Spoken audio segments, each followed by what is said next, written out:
5월 달부터 저희 교회가 이제 이 아침마다 창세기의 말씀을 묵상하고 있는데, 이 창세기 제목이 영어로 Genesis라는 그 말의 뜻이 beginning, 시작이란 뜻입니다. 한글 성경 창세기, 세상을 창조하신 기록, 하나님이 세상을 창조하신 기록이란 말씀인데, 오늘 우리가 함께 읽었던 1절 말씀에 태초에 하나님이 천지를 창조하시니라, 이런 말씀으로 시작합니다.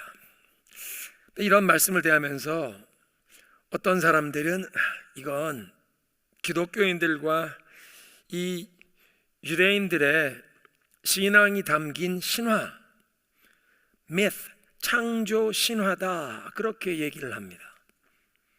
여러분, 신화가 무엇입니까?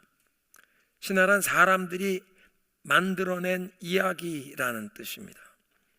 오래전 사람들이 자기들이 살아가는 이 세상과 인간의 삶에 대해서 어떤 의미를 부여할 수 있는 스토리를 만들어낸 것인데, 많은 경우에 어떤 특정한 부족이나 그 민족의 정체성을 부여하고 이 결속력을 주는, 역사의 흐름에서 마주하게 되는 이 주변의 다른 부족이나 다른 민족과의 이 경쟁과 싸움, 정복을 당하느냐, 우리가 그들을 정복하느냐, 아니면 그들과 서로 협력하고 거래하면서 공존하게 되느냐, 이런 여러 가지 관계를 유지하게 되는데, 그런 관계 속에서 우리 부족, 우리 민족의 정체성을 부여하고 우리를 하나로 단합시킬 수 있는 그런 우리들의 스토리, 그런 메타 스토리, 그런 스토리를 오랜 세월에 걸쳐 만들고 구전으로, 입에서 입술로 오랜 세월 전해져 내려오는 이야기를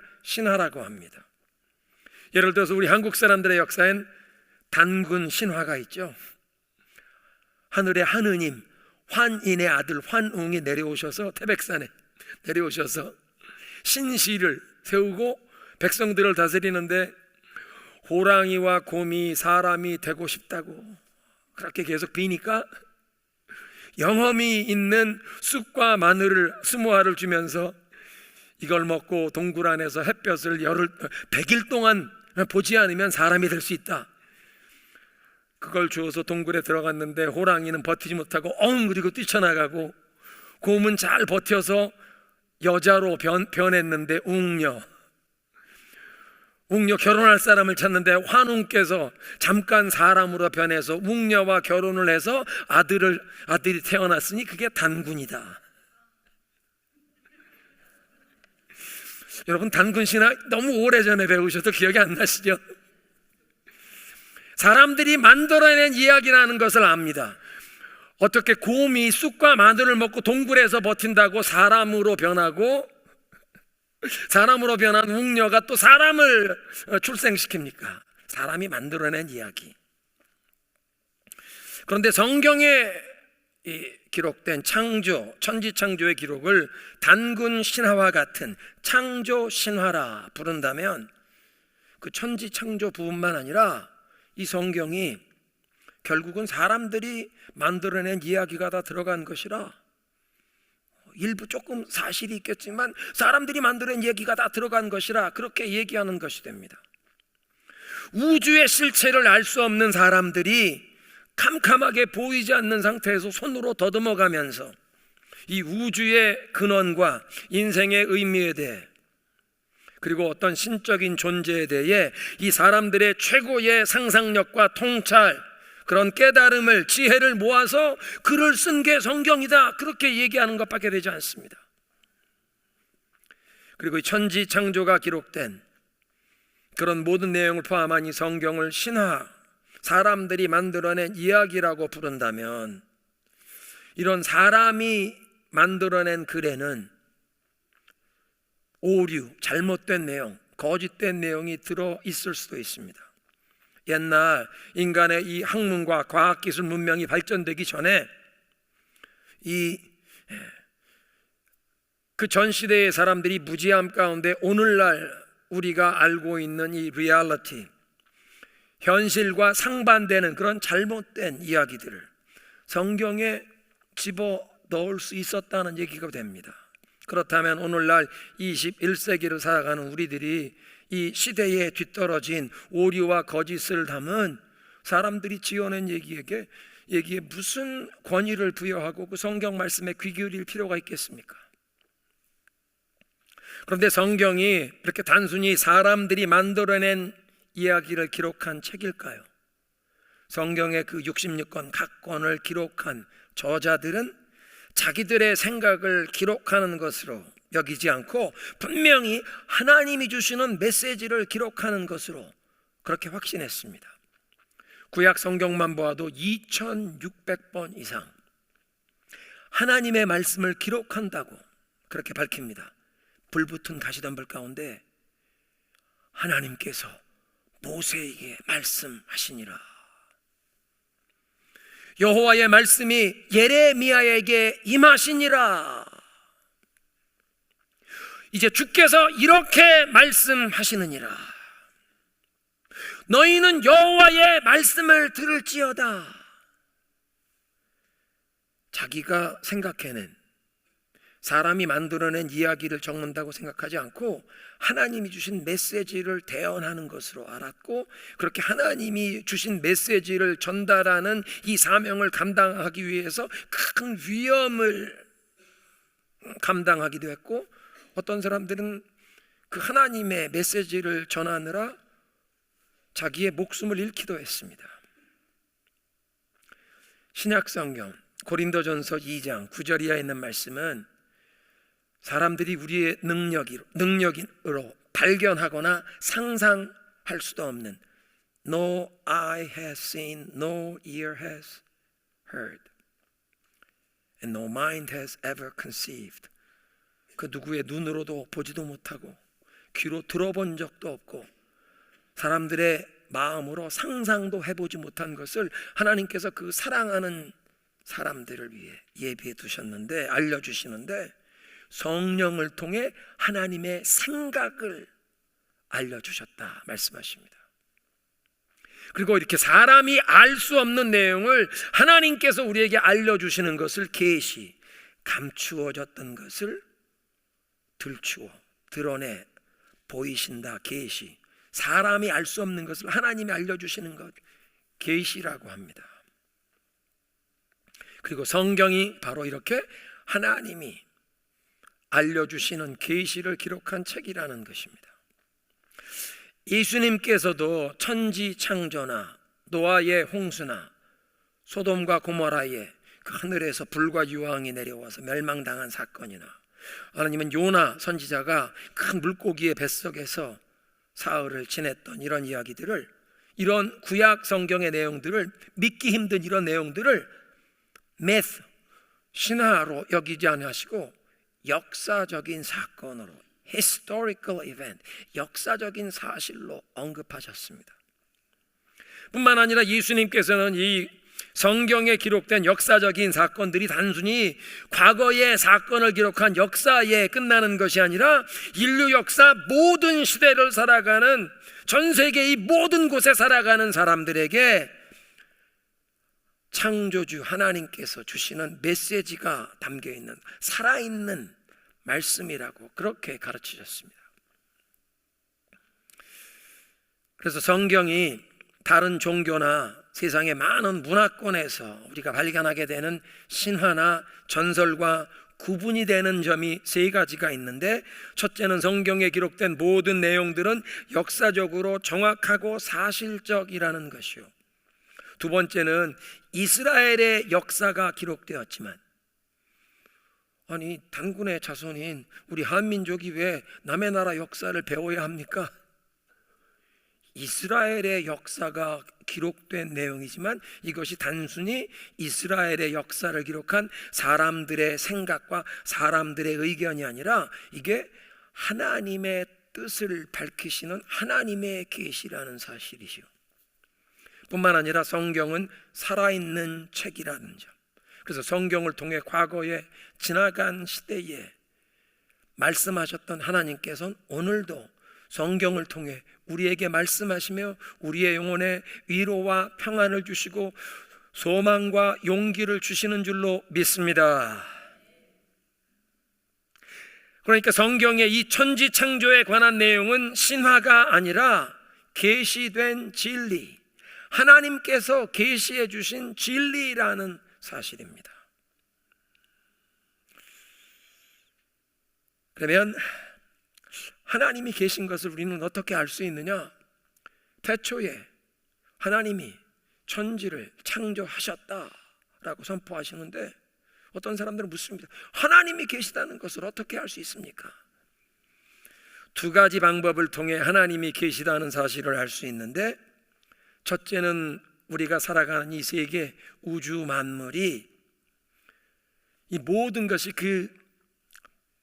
이 모든 우주 만물을 만드신, 지으신 분이 계시다는 사실을 증거한다는 것입니다. 우리가 그런 찬송을 불렀습니다. 주 하나님 지으신 모든 세계. 내 마음속에 생각해 볼 때 주님의 그 높고 위대하심을 이 우주 만물이 찬양한다. 이걸 watchmaker argument라고 얘기하는데요, 하나님의 존재를 입증하는 시계를 만든 장인이 계시다는 그런 설명. 여러 사이즈의 톱니바퀴들과 태엽, 그리고 나사못들이 정교하게 만물로 돌아가면서 하나의 시스템을 이루어 시간의 흐름을 알려주는 시계를 보면 누구든지 그 시계를 만든 뛰어난 장인이 있다는 것을 알 수 있습니다. 그 정교한 세이코 시계 열어보면요, 톱니바퀴가 얇고 정교한 사이즈의 톱니바퀴가 수십 개가 있는데, 그냥 그 수십 개 톱니바퀴가 있다고 되는 게 아니라 그게 다 순서 있게 짝을 맞추어 돌아가야 합니다. 위치가 다르면 안 돌아갑니다. 그 다양한 사이즈에 다양한 위치에서 그게 다 정확하게 자기 위치에서 돌아가야 시간을 1초 1초 1초씩 보여줄 수 있습니다. 우리가 살아가는 세상을 코스모스라고 부르는데요, 코스모스, 유니버스라고도 얘기하지만 코스모스라는 말은 질서와 체계가 있는 세상이다. 유니버스, 그 유니버스의 유니, 하나, 유니버스. 유니버스라는 말은 하나의 통합된 체계다.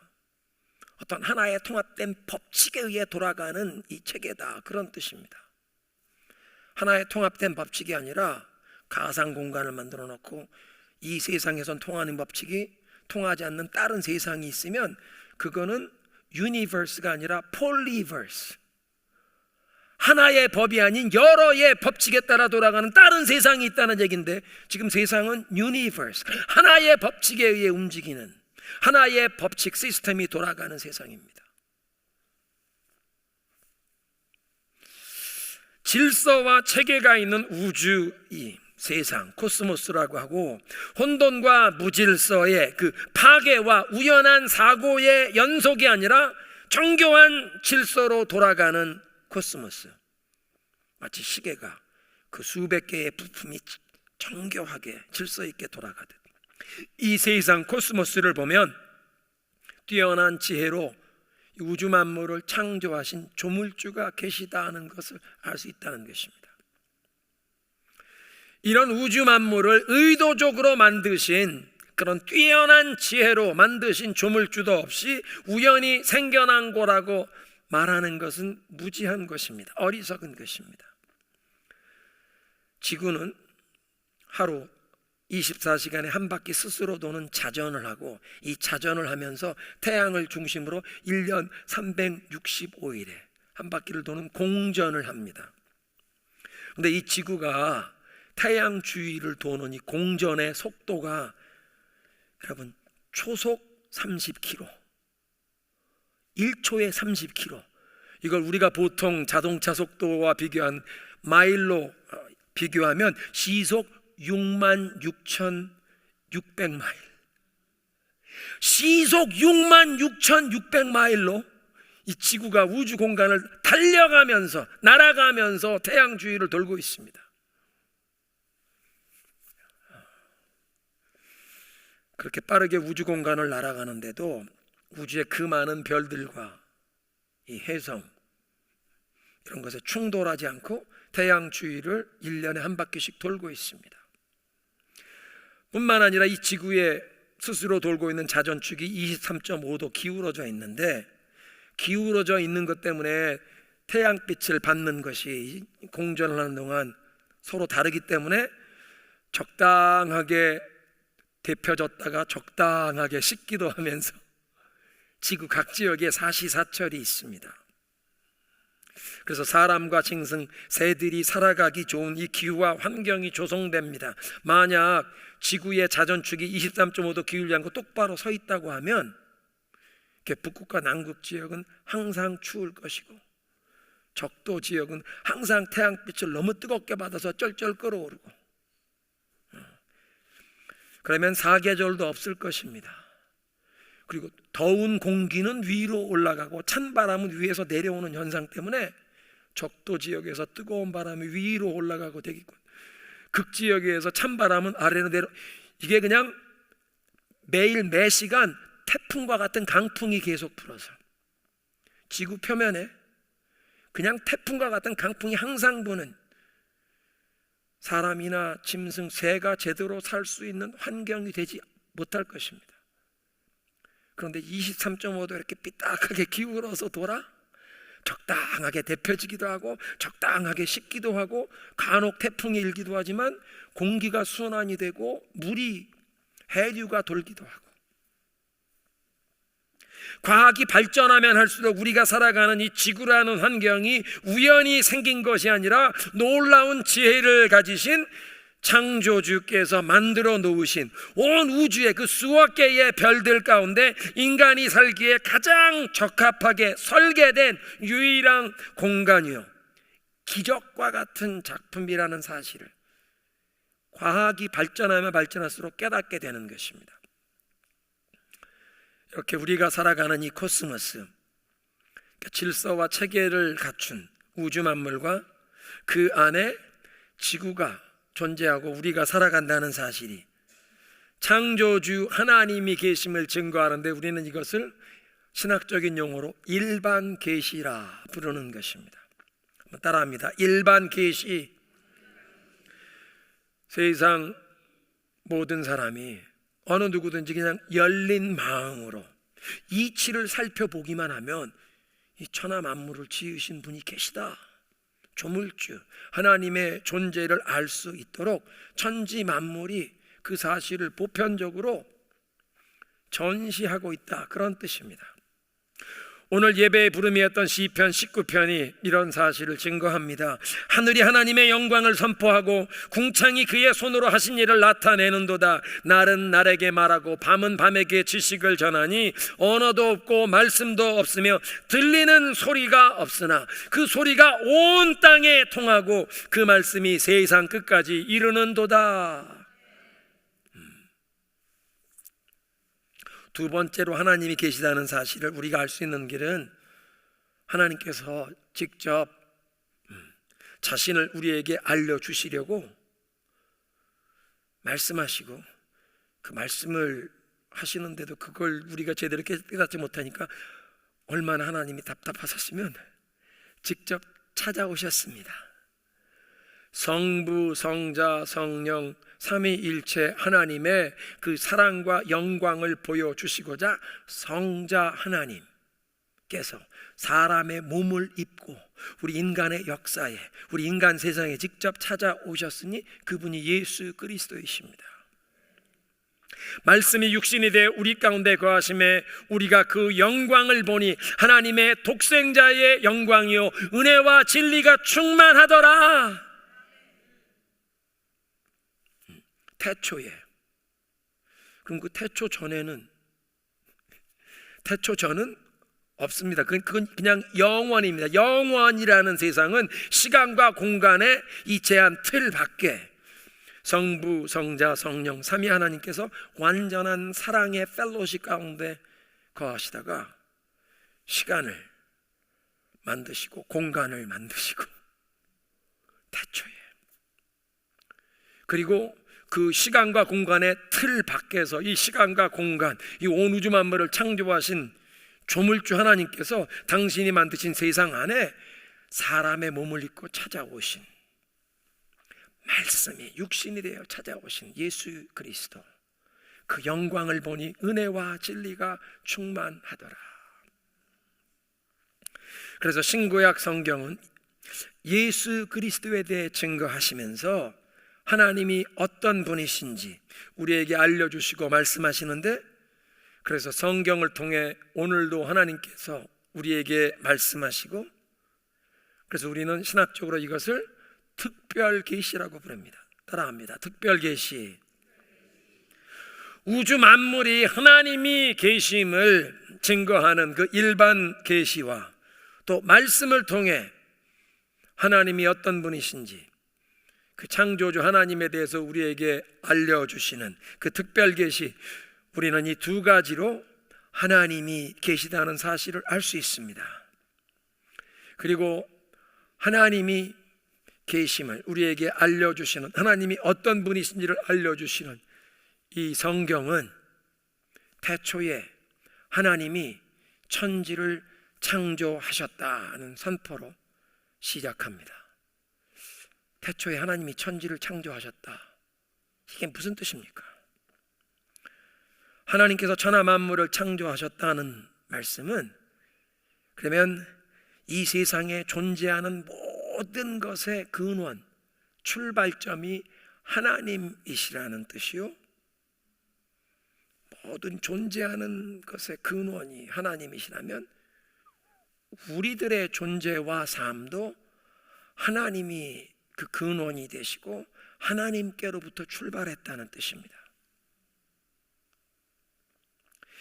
그리고 하나님께서 저와 여러분의 삶을 향한 그 하나님의 뜻과 목적, 계획 가운데 우리 각 사람을 지으셨기 때문에 우리의 인생은 하나님의 계획과 목적 안에서만 진정한 행복과 그 인생의 의미를 찾을 수 있다는 것을 깨우쳐 주시는 것입니다.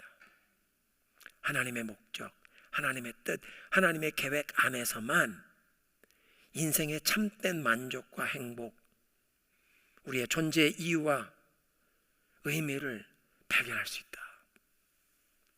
영국의 그 유명한 무신론자였던 버틀랜드 러셀이라는 사람은 그렇게 얘기했습니다. 신이 있다고 가정하지 않는 한 삶의 목적에 대한 질문은 무의미하다. 뛰어난 지성을 가진 철학자라고 사람들이 존경했습니다. 그 뛰어난 지성 가운데 이 사람은 정직하게 얘기하는 것입니다. 신이 계시다고 생각하지 않는 한 인생의 목적, 그런 질문 자체가 무의미하다. 인생의 의미도 무의미하다. 그냥 우리는 존재하는 것이 거기에 무슨 목적, 의미가 있느냐.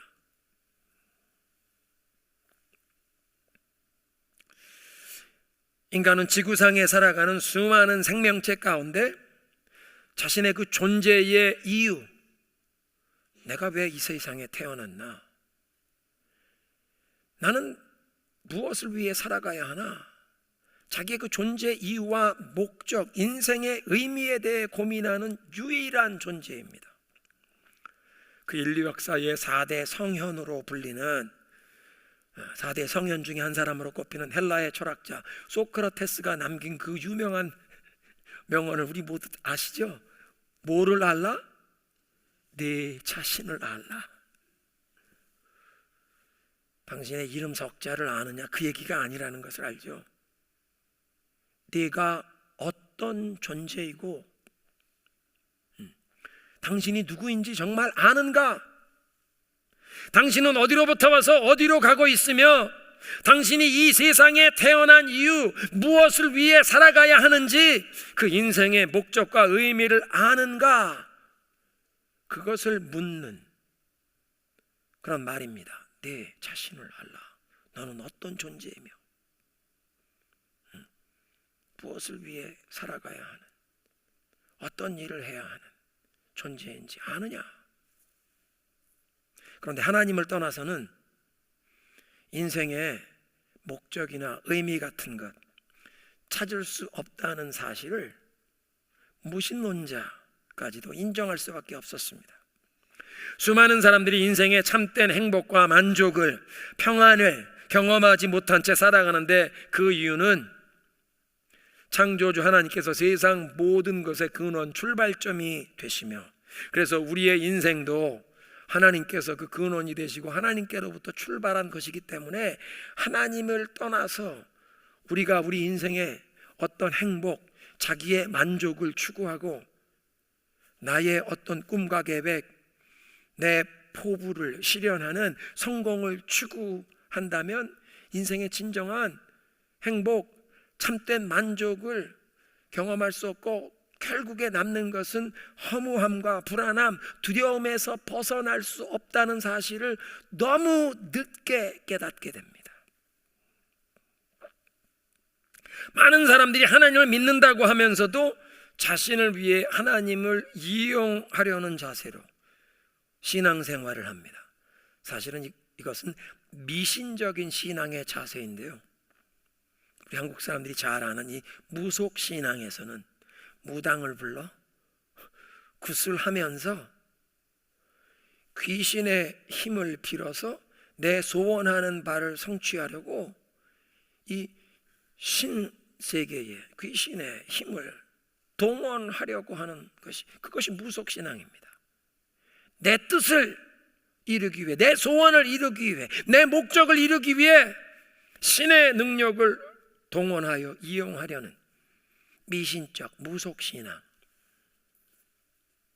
그런데 내 자신의 목적을 위해 하나님을 이용하려는 시도는 필연적으로 실패할 수밖에 없는데, 왜냐하면 우리가 하나님에 의해, 하나님을 위해, 하나님의 목적과 계획을 위해 지음받았고 존재하는 것이지 하나님이 우리를 위해 존재하는 것이 아니기 때문입니다. 따라하겠습니다. 하나님에 의해, 하나님을 위해 우리가 지음받았다. 신이, 하나님이 나를 위해 존재하시는 것이 아니라 우리가 이 조물주 하나님에 의해 지음받았는데 그 하나님의 영광된 목적과 뜻과 계획을 위해 지음받았다는 것입니다.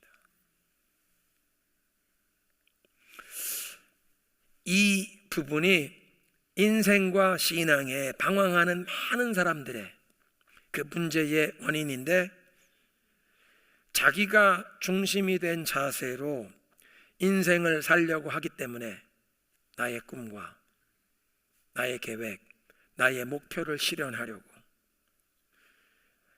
내가 생각하는 성공, 내가 꿈꾸는 그 나의 만족을 추구하기에 실패와 갈등과 문제가 끊이지 않는 것입니다. 교회 생활을 하고 하나님을 믿는다고 하면서도 자기가 중심이 된, 내가 인생의 주인 노릇하는 그 신앙 생활을 하는 것 때문에 그런 사람은 마치 천동설을 믿는 것과 같습니다. 지구가 태양 주변을 도는 이 지동설이 리얼리티, 현실을 정확하게 설명하듯 우리 사람이, 피조물 된 저와 여러분이 하나님을 중심으로 살아야지, 지동설, 하나님이 나를 위해 존재하는 것처럼 생각하는 천동설, 어리석은 것입니다. 그러니까 태초에 하나님이 천지를 창조하셨다는 말씀은 하나님께서 모든 것의 근원과 출발점이 되신다는 말씀이요, 그래서 우리의 인생도 하나님이 근원이 되시고 하나님께로부터 출발했기 때문에 우리는 하나님에 의해, 하나님을 위해 지음받았다. 그러니까 하나님의 목적, 하나님의 계획을 위해 살아야 한다. 하나님 중심으로 살아야 함을 깨우치시는 것입니다. 따라하겠습니다. 하나님 중심으로 살자. 창세기 1장의 천지창조의 역사를 이렇게 쭉 읽어보면 계속 반복되는 문구가 있는데, 하나님께서 말씀하시니 그대로 되니라, 말씀하시니 그대로 되니라. 하나님께서 말씀하시기를 빛이 있으라, 하시니 빛이 있었습니다. 하나님이 말씀하신 대로 그대로 생겨났다는 것입니다. 하나님의 형상대로 지음받은 우리 인간도 하나님의 그 어떤 창의성, 그걸 본받은 것에 있어서 어떤 창작 행위를 합니다. 여러 분야에서 창작 행위를 하는데 사람은 무엇을 만들어내는 이 창작 행위가 어떤 재료, 어떤 원자재를 가지고 무엇인가를 만들어내는 것입니다. 음악도 이 음악의 문법이 있습니다. 화음과 어울리는 음과 불협화음이 있습니다. 박자가 있습니다. 이 음악이 우리에게 감동을 주려면 그 소리가 전달이 돼야 되는데, 소리가 전달이 되려면 이 바이브레이션, 떨리는 진동이 공기를 통해 우리에게 들려지는 것입니다. 뭔가 원자재가 있어서 음악도 만들어냅니다. 음악처럼 이런 무형뿐만 아니라 공간 예술은 더더욱이 무엇인가 원자재를 가지고 만들어야 하는데, 하나님께서는 어떤 원자재가 있는 것이 아니라 아무것도 없는 상태에서 하나님께서 뜻하신 것을 말씀하시니 그게 리얼리티로 현실화되고 존재하게 되었습니다. 아무것도 없는 것에서 하나님이 말씀하시니 그게 생겨났다. 이렇게 말씀 한마디로 우주 만물을 창조하신 하나님, 그 하나님의 모습은 하나님의 절대 주권적인 권세와 능력, 위엄을 우리에게 증거하는 것입니다. 절대적인 권세와 능력과 위엄에 하나님, 말씀하시면 그대로 이루어지는 하나님. 그래서 그 하나님의 뜻과 계획은 그 누구도 거부할 수 없고 반드시 이루어진다는 불가항력적인 능력으로 이 하나님의 뜻과 계획이 선포되고 말씀을 통해 밝혀진다는 것입니다. 그리고 이렇게 절대적인 능력과 권세, 위엄으로 말씀하시기만 하면 그대로 이루어지는 이 하나님의 뜻을, 또 그 하나님이 어떤 분이신지 그 하나님의 성품을 우리에게 알게 하시고 하나님의 생각, 하나님의 뜻과 계획을 우리에게 알려주시고자 우리 사람들이 이해할 수 있는 사람의 언어로 하나님께서 당신을 계시하셨습니다. 말씀하셨습니다. 그리고 그 말씀하신 내용을 기록하게 하셨습니다. 그래서 우리는 이 하나님의 말씀을 대할 때 하나님의 절대적인 권세와 능력, 위엄으로 이 말씀하시는 것으로 알고 이 말씀을 대하고 말씀을 존중하고 그 말씀에 순종해야 하는 줄로 믿습니다. 마지막으로 이렇게 존재하는 모든 것들의 근원과 출발점이 되시며 절대적인 권세와 능력, 위엄으로 말씀하시는 그 우주 만물을 창조하신 하나님께 우리는 어떻게 반응해야 하느냐?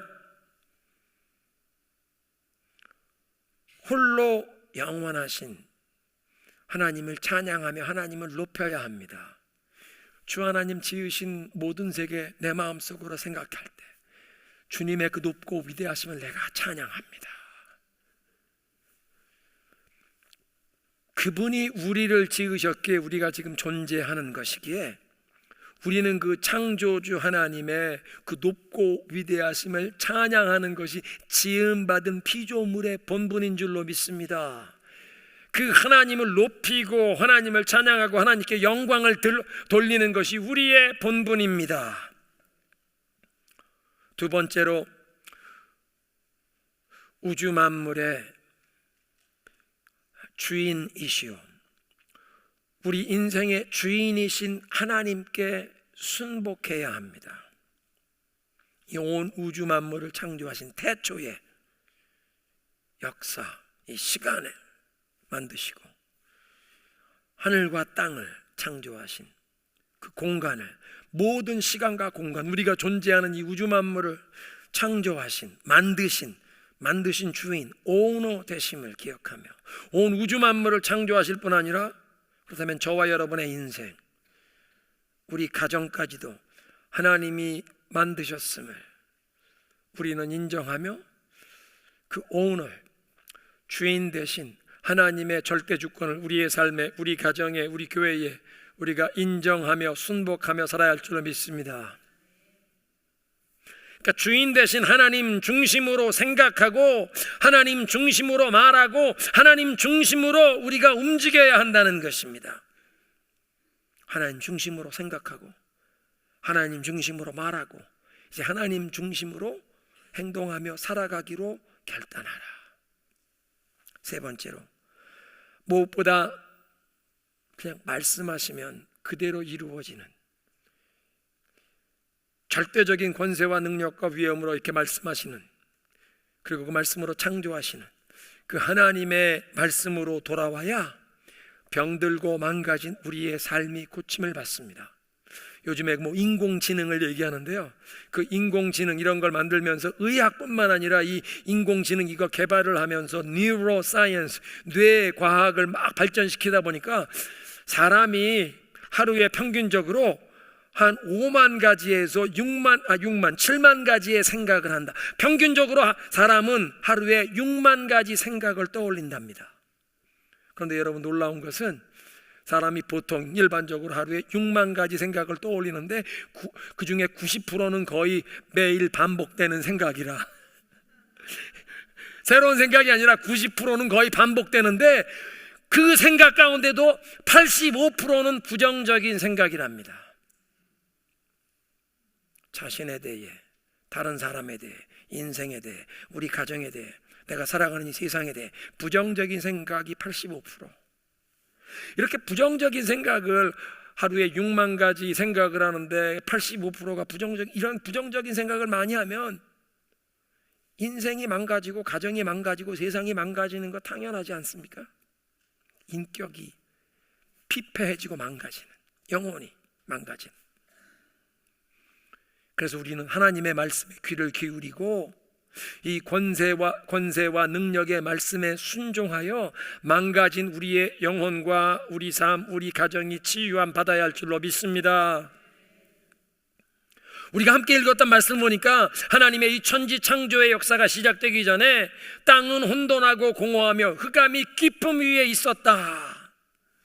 천지 창조의 시간에 그 하나님의 말씀이 선포되기 전에 혼돈과 공허함, 무질서함입니다. 흑암, 어두움입니다. 그런데 하나님의 말씀이 선포되니 이 피조 세계에 질서가 생겼고 빛이 임하며 어두움이 물러갔습니다. 마찬가지로 오늘날 우리들의 삶에도 하나님의 말씀이 선포될 때 무질서했던 우리의 인생, 질서가 무너진 우리의 가정과 공동체와 이 사회에 하나님께서 영적인 질서를 회복시켜 주시는데, 하나님의 말씀은 우리의 각자의 인격에서 우리가 하나님의 말씀에 순종을 요구하시고, 그냥 하나님의 말씀 우리에게 주시는데 그 말씀이 그대로 이루어지는 것이 아니라 우리를 인격적으로 대해 주시기에 우리에게 순종을 요구하시는데, 순종하는 자들의 삶에 그 하나님의 말씀의 권세와 능력이 임하여 우리들의 삶에도 영적인 권세와 능력, 영적인 권위가 주어지고 영적인 질서가 회복되게 하실 줄로 믿습니다. 공허하던 곳에 하나님의 말씀이 선포되니 생명체들로 가득하게 되었는데, 우리들의 삶에도 하나님의 말씀이 선포되고 그 말씀에 순종할 때에, 믿음으로 받을 때에 생명이 피어나는 역사가 시작되게 하실 줄로 믿습니다. 그리고 하나님의 말씀이 선포되는 곳에 어두움이 물러가도록 빛을 비춰주셨는데, 우리의 삶 가운데 하나님의 말씀에 순종하는 자에게 보아야 할 것을 보게 하십니다. 우리 가정이 가야 할 길을 보게 하시고, 내가 어떻게 살아야 할지, 내일 무엇을 해야 할지 하나님이 보여주십니다. 오늘의 말씀을 정리합니다. 이 성경에 기록된 천지창조는 신화가 아니라 계시된 진리, 하나님이 계시해 주신 진리라는 것입니다. 하나님이 계시다는 것을 알 수 있는 두 가지, 하나님이 주신 이 질서와 체계가 있어서 질서 정연하게 돌아가는 이 우주 만물이 조물주가 계심을 증거하는 일반 계시와, 또 하나님께서 당신을 우리에게 알리시고자 직접 찾아오신 그리스도, 또 그 그리스도에 대해 증언하는 이 성경 말씀을 통해 하나님은 오늘도 우리에게 말씀하신다. 하나님이 천지를 창조하셨다는 무슨 뜻이냐? 존재하는 모든 것의 근원, 출발점은 하나님이시다. 그렇다면 우리의 인생, 나의 삶도 하나님이 그 근원이 되시고 하나님께로부터 출발했기에, 하나님이 나를 위해 존재하는 것이 아니라 하나님에 의해, 하나님을 위해 내가 지음 받았구나, 하나님의 목적과 계획을 위해 살아갈 때에만 우리 인생엔 진정한 만족과 행복, 삶의 의미를 우리가 발견할 수 있기에, 하나님 중심으로 살아야겠구나.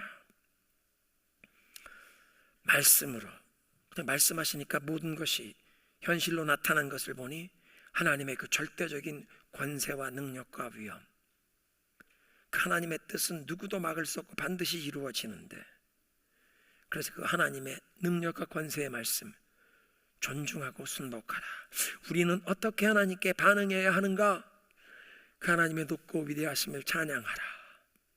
두 번째, 하나님이 주인이 되심을 인정하며 그 주인께 순복하라.